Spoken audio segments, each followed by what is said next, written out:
Is this thing working? Is it working? I think it's working. I think it's working. I think we're good to go.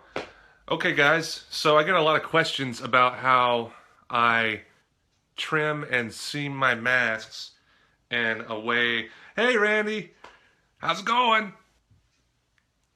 Good job on the game, by the way. You guys are slaying it. Anyway, I get a lot of questions about how I seam masks in a way that you can't really tell that it's minimal, if not completely gone. So I was going to show you guys that.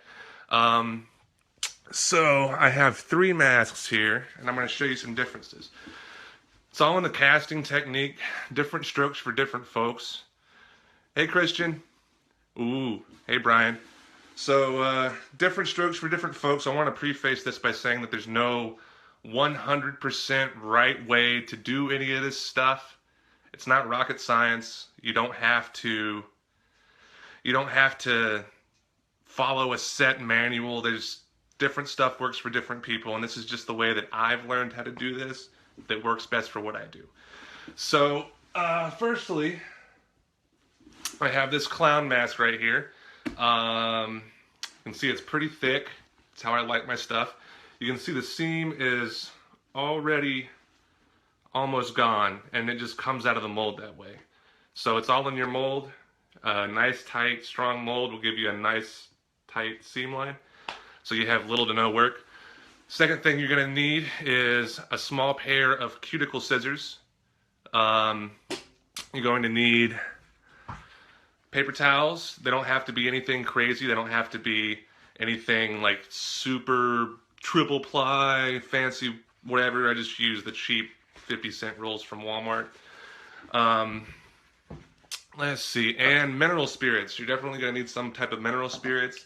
Citrus-based cleaners work well too. Mineral spirits is just more aggressive and it's faster. Get the odorless if you can because the stuff really smells otherwise. And lastly, you're going to need a dremel. So different people use different bits. I prefer to use a nylon brush bit. Super small. It's just really nice and fine, and it takes the seam away with almost no effort. You almost wouldn't even have to buff it otherwise. I don't have one right now. They wear down over time, and the one that I did have is gone. So now I'm going to use this little felt bullet bit. I know a bunch of you mask guys are probably looking at this and saying, oh yeah, that works just fine. And it does. It's just a little aggressive. It's not so... Anyway, you know what? I'm just going to show you. So the first thing I'm going to do is I'm going to trim off the excess latex. So you can see I have a collar here, ears, eyes, nose, mouth. Now whenever you're trimming, I'm going to try and get this to where you guys can see it. Whenever you're trimming, curve. If your cuticle scissors are curved, curve them away from you and trim in that direction. And you want to go quickly, but also carefully, and kind of rotate your scissors in the direction of your cut line as you go. You also don't want to complete the cut. You know how whenever you snip, I don't know, if you cut paper or something and you go all the way to the end and you snip it completely until the scissors are no longer cutting anything, you always end up with that sharp edge. It's also really hard to get past that sharp edge and start a seamless cut afterwards. So I try to cut about halfway so that I never reach that hard edge.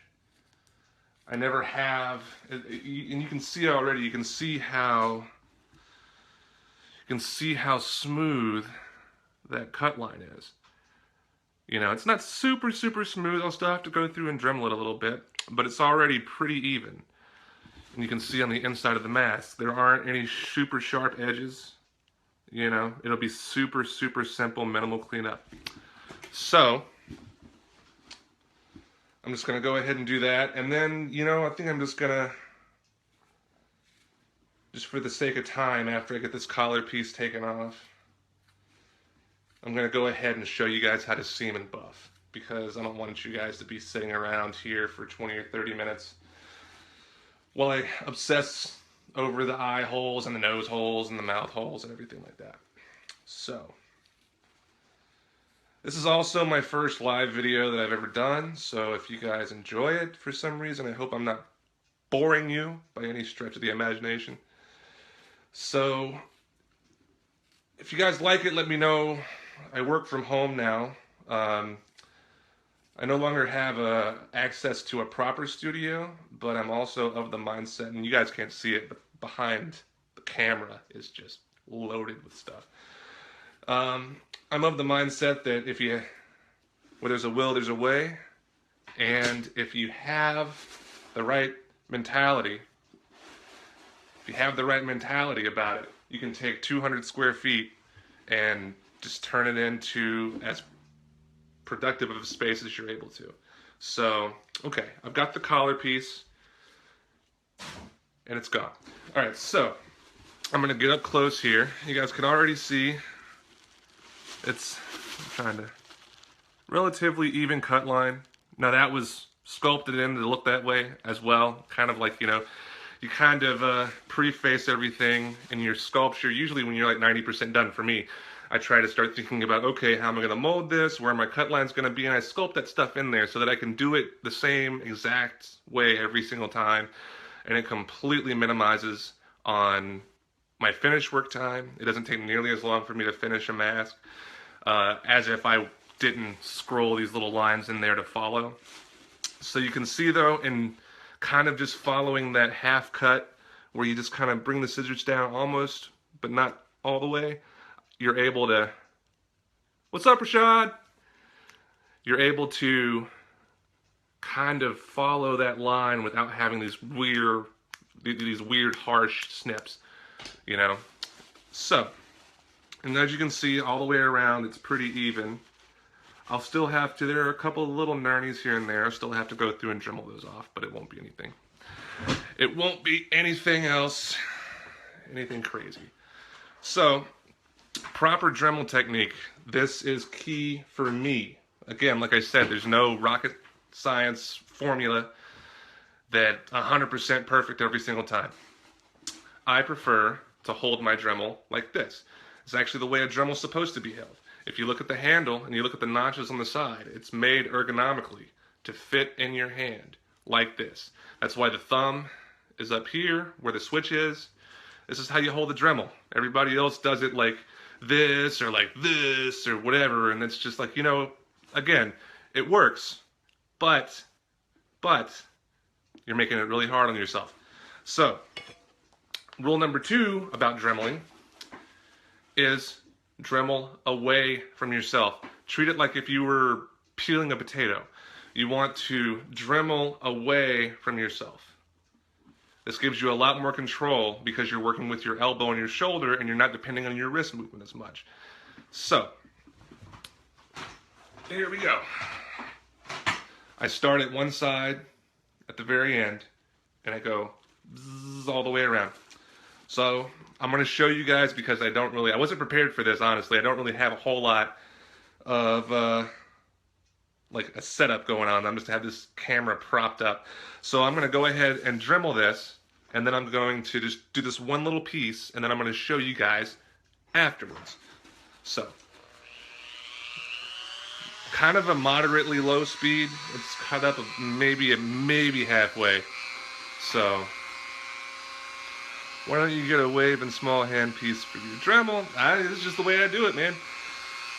It works for me.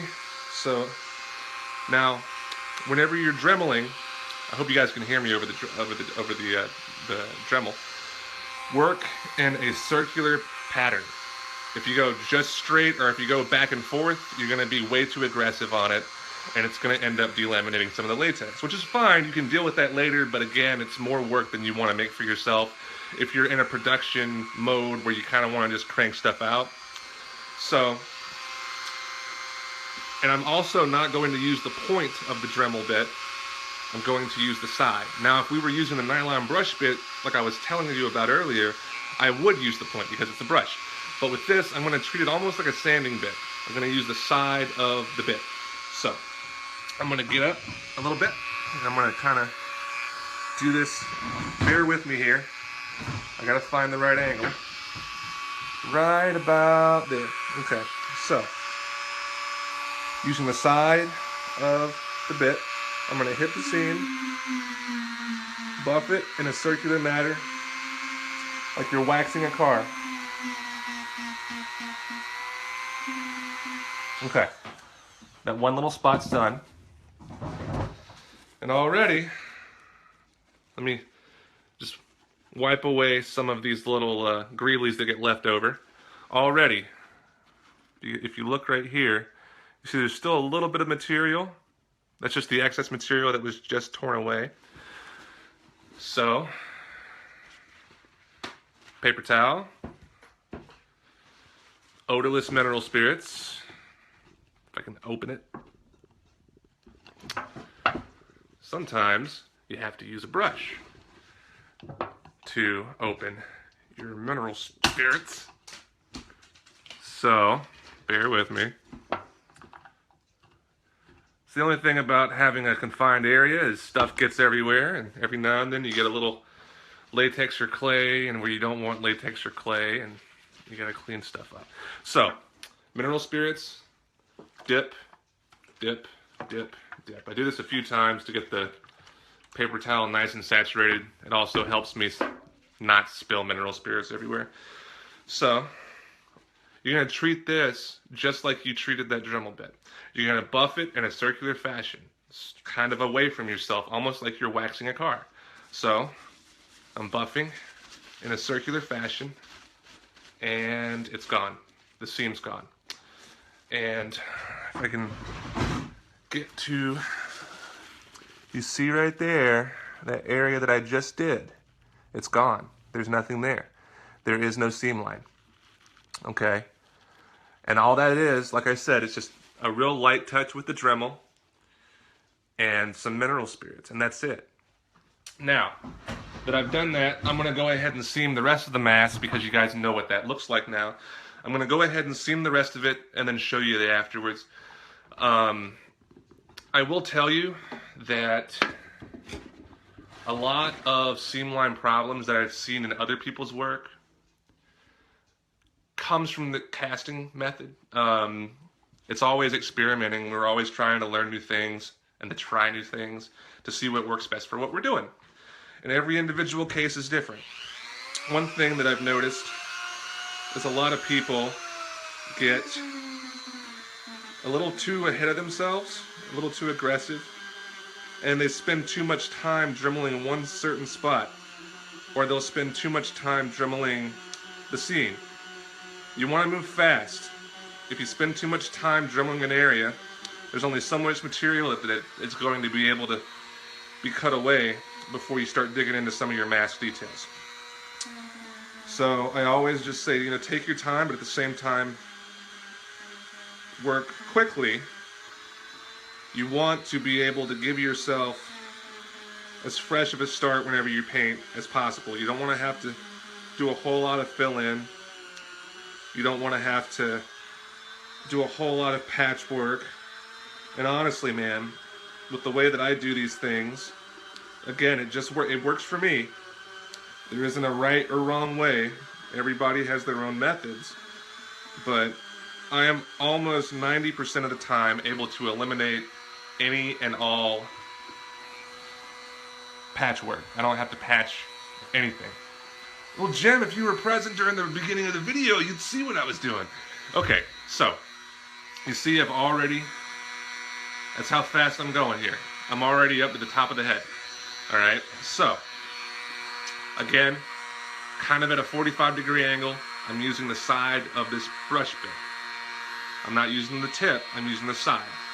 And we're going to go in a circular fashion, like we're waxing a car.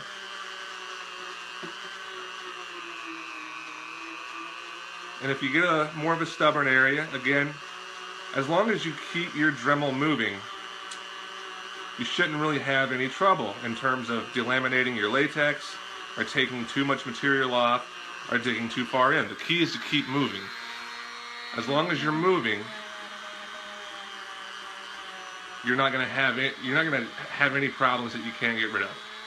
So, all right, I'm completely done with that side of the head. Okay. So, As you guys see, I have a little bit of excess material here. That's just what's been buffed off the latex so far. I haven't wiped this down yet, so this is not an indication of the final product. This is not going to be this choppy once I buff it, I promise. So, I'm going to go back to my paper towel, odorless mineral spirits, and again, I'm just going to dip. You don't want to spill any of this stuff. It leaves a big slick on the floor, and it's kind of hard to clean up, and it doesn't dry very well because it stays oily, and you will fall. I've done it plenty of times. You will slip and fall. So, I'm just getting this kind of nice and saturated. Excuse me. I'm getting this nice and saturated because I want to be able to move pretty fast. So, you can see it's nice and saturated. You see how you can see through it. It's damp. So, I'm going to turn a little bit so you guys can see what I'm doing. So, like you're waxing a car. Just like you're waxing a car. Real light, but still firm. And just go over it. Sometimes, if your paper towel gets a little too saturated over time with the material and the mineral spirits, you'll have to switch paper towels. Like right now, mine's about shot. So I'm going to switch paper towels. And I'm going to do the same thing. Same thing. So, saturating my paper towel right now. You guys don't have to see that, I hope. So, like you're buffing a car. Just like that. That's all it takes.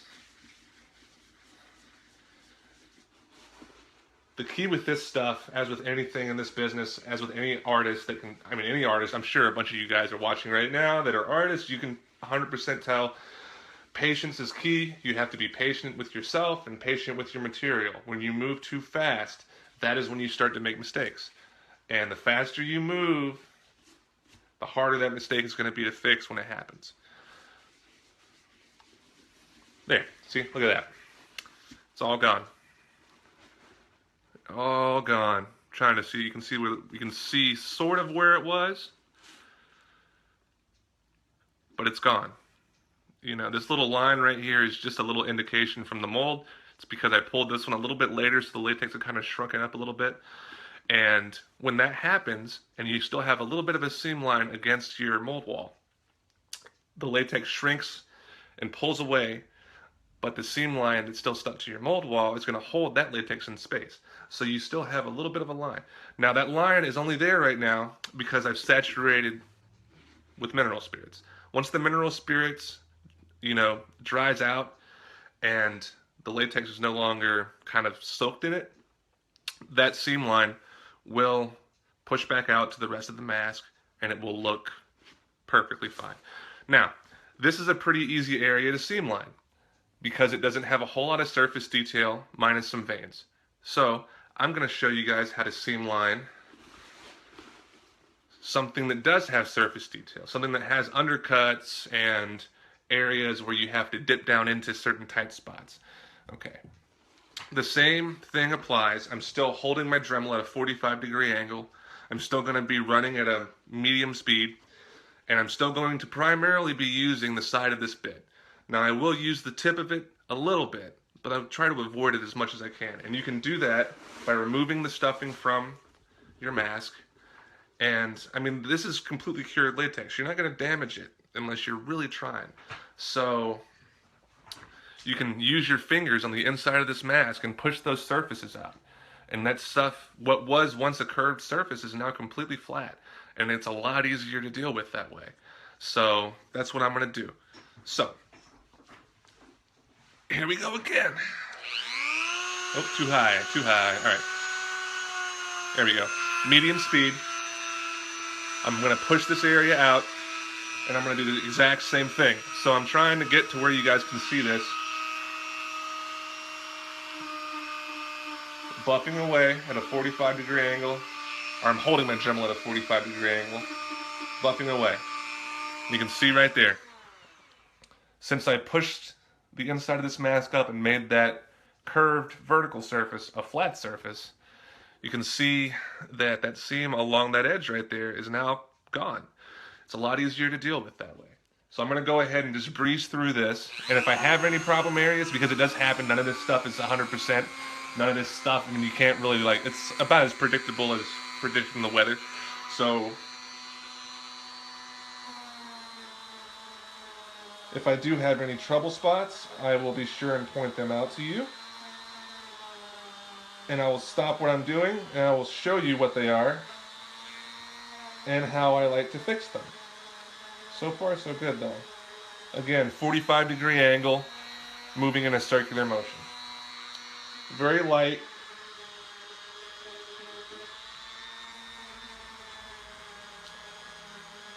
I can't take credit for this technique. I actually learned this from a dear friend of mine named Lance Culture with Extreme Design Effects.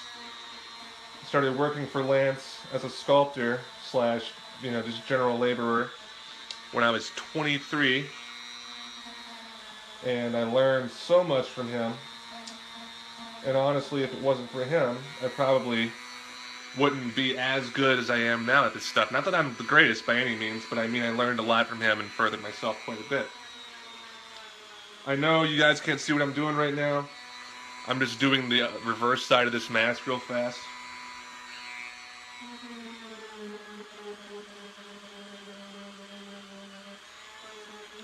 The same technique, 45-degree angle, dremeling away from myself. So if I'm holding this mask in my lap, I'm dremeling towards my knees. I'm going away. If you go towards your, I guess I should talk about what happens if you go towards yourself, you just have a lot less control over what it is you're trying to do.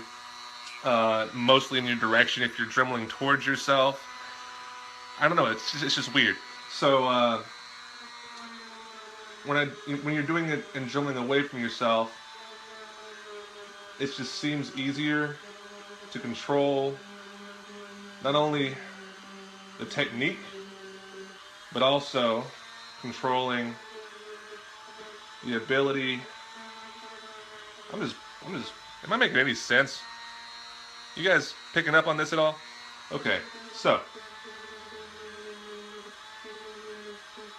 Alright, just about done with this side.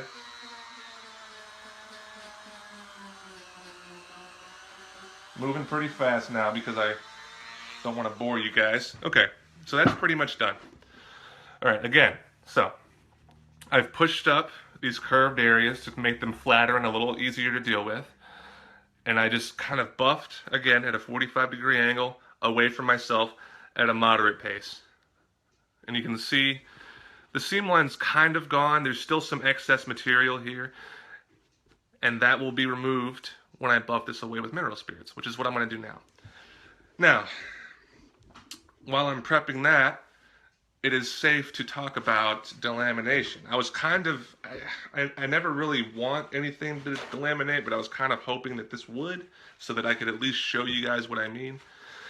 Delamination in latex occurs really in the casting process is where it roots. At least for me, I've noticed that when you're casting something, the longer you take in between layers, that latex will bond to itself, but whenever you're trying to trim or dremel the seam away, that layer of latex seems to want to delaminate from the other layers, kind of peels up almost like a sunburn, and it's very hard to get it to stop once it starts. It'll go all the way across a mask if you let it. It's very tricky. And I seem to have noticed that it comes from, it tends to happen to me more often when I take longer than usual to brush in a detail coat, or when I take longer than usual to pour in a second layer after I brush in the detail coat. So whenever I brush in a detail coat, I always try to brush it all the way up to about 1/4 of an inch away from your seam. And then I don't brush that in. I leave that be, because I know that I will be dremeling the seam line, and if that delaminates, it's going to make the seam line a lot harder to cover up. So that's just about done. I'm going to go ahead and buff not really buff, but I'm just going to use a small amount of mineral spirits. Again, odorless mineral spirits. Be careful when you're pouring this stuff. If you get any on the floor, it's hard to clean up. It stays slick. Even after it's dry, you'll fall. So I'm just going to clean this up a little bit. It's worth noting that I'm using a fresh paper towel for the cleanup so that I don't accidentally put any more debris onto the latex while I'm trying to take the debris off. So, all right. So we're pretty much done with that. You can see it's virtually non-existent. It's not there anymore. You know, and see, you remember how I was telling you that once the mineral spirits begins to evaporate off its surface, that line will reform and kind of push itself back out and it'll look normal again? That's what happened. See that? Over here, see that? No longer there. Now I left these ears in so you could see what the seam used to look like compared to what it is now. You can see a nice fine edge right there. But you can see now it's no longer in the surface of the mask. And that's it. Real quick, I'm going to show you guys how to dremel the inside of a mask. So the first things first, mineral spirit residue takes to, RJ wants to know how long the mineral spirits residue usually takes to evaporate. You know, if you set it in front of a fan, just a few minutes. Honestly, you don't want to saturate the mask too much. That's why I kind of use a moderate amount. I just kind of eyeball and make sure, pretty much until I can feel it dampening the back of the cloth. So I put it over, pour, and whenever I feel the back of the cloth start to get a little cool, like there's moisture in it, that's when I stop. You could probably use more than that. I don't, just because I don't, like you said, I don't want the residue of the mineral spirits to pretty much keep me from moving forward and having to wait. So I would say about a few minutes, as long as you're not using a whole bunch. If you are using a whole bunch and you really saturate the surface, you'll notice that the actual surface of the mask will begin to bacon and kind of frump a little bit. It's not permanent and it does go away, but it takes about half an hour to 45 minutes to evaporate completely. You can expedite that if you put it in front of a fan. So I'm going to turn this mask inside out and I'm going to show you guys how to get rid of the little debris and the excess trim and some of the excess material that I didn't trim off. So this is fully cured latex. It's been powdered so that it doesn't stick to itself. Again, just to, you know, throw this out there, this isn't rocket science. Different strokes for different folks. What works for me may not work best for you. It's all about finding what works for you and what you're trying to do. So you can see this is just something that I like to do because I'm super obsessive. You can see this lip on the inside of the mask right here. You can see how it points in. That will be against the skin of somebody trying to wear this mask. And if you're wearing this for a long period of time, that'll get a little bit uncomfortable. So I try to round that edge off just a little bit. Just for personal sake, just for comfort. Nobody really complained about it to me. I just thought about it. I also learned that in working for other shops. You know, some places prefer to do that, some places don't. So the same thing applies. I'm holding the Dremel at a 45-degree angle. I'm holding it upside down, which is the right way to hold a Dremel. Again, it's ergonomically designed to fit in the palm of your hand.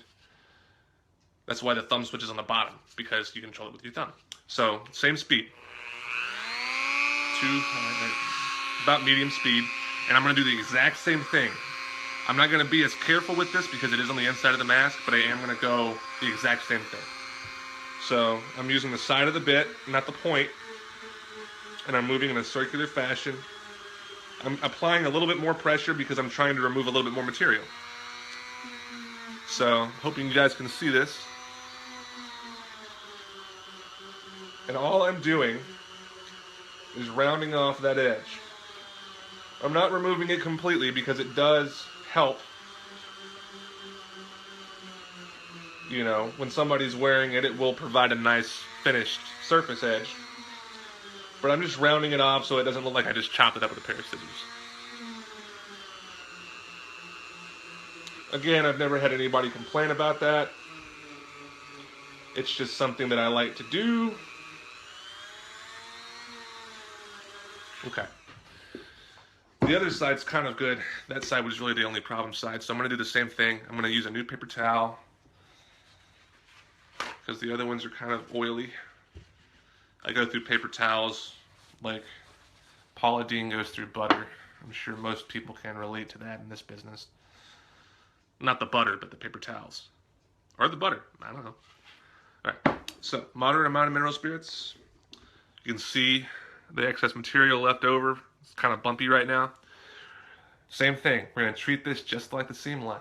We're going to buff it like you're waxing a car. What that does is gets rid of the excess material. It almost acts almost like really nice, gentle sandpaper.